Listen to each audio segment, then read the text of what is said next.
I've converted just about all of my DSLR work into mirrorless, and the GH3 does get the volume of work that I create. Why? Well, it's finally here. You've asked for a setup video on how we make our Lumix GH3s create those beautiful photo, video, audio files, and we listened. We've created the insider's guide to the Lumix GH3, maxing out your hybrid camera's super features. This is part 1 of 2, maybe even 3 parts. It's an hour long of really solid content, lots of menu items and screenshots, so you can see not only how I am able to set up the GH3s that we have, but also some tips I've gained from our Hybrid Heroes talent team. You probably know that I was one of the early users of the Lumix GH3 and got a chance to work with Panasonic, in fact, still do. I'm one of the trainers of their talent team, in fact, still do a fair bit of speaking on the Lumix GH3 system for hybrid photographers. And in this video, I'm going to walk you through my standard pre-shoot setup. When I'm going to shoot my GH3s for indoor, outdoor, photo, video, audio, I've got a standard set of menu items that I go through and adjust for my particular shoot coming up. Let me show you how I walk through that and what decisions I make and how I make them. Next, one of the most confusing parts about the GH3 is also one of its best super features.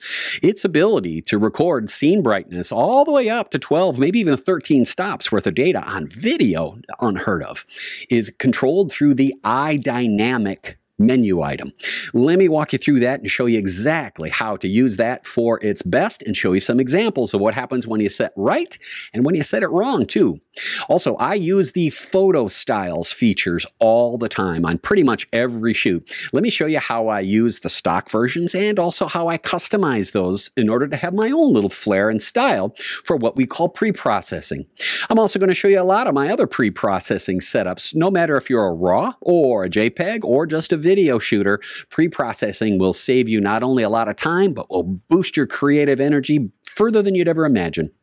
Next, I want to show you how you're going to use that little bitty HDMI port to connect you and your vision to the image quality control that you're looking for. The HDMI port is one of the unsung superhero features that you're going to find out is going to help you shoot better, faster, smarter hybrid as well as photo images. Next, we're going to take a look at the creative mode as well as the scene modes. You know, those aren't toys. They're no jokes. Those are real powerful tools, and I'll show you exactly what they look like. Then we'll take a look at the ultimate GH3 location setup. I'm going to show you how I put it on a tripod, how I use a mount, how I use a small battery-powered audio mixer, a wide variety of different microphones, and of course production monitors. I'll show you all the tools that I take on real client jobs every time. And finally, we're going to wrap up with some custom color setup tips using all kinds of different menus and knobs and dials in the GH3, all the while keeping it easy and simple and super easy for you to follow and set up with. No matter if you're a pro who's just moving from DSLR into mirrorless, or if you're deciding that you're a pro and you want to add a mirrorless like the GH3 for hybrid photography to your work, please do. If you're not a pro, don't be scared. This isn't just pro-only stuff, but the majority of my tips and techniques are designed to be efficient. We want to shoot the best quality images possible with the least amount of post-processing needed. If you want to use post-processing to increase the value of your images, absolutely, who doesn't?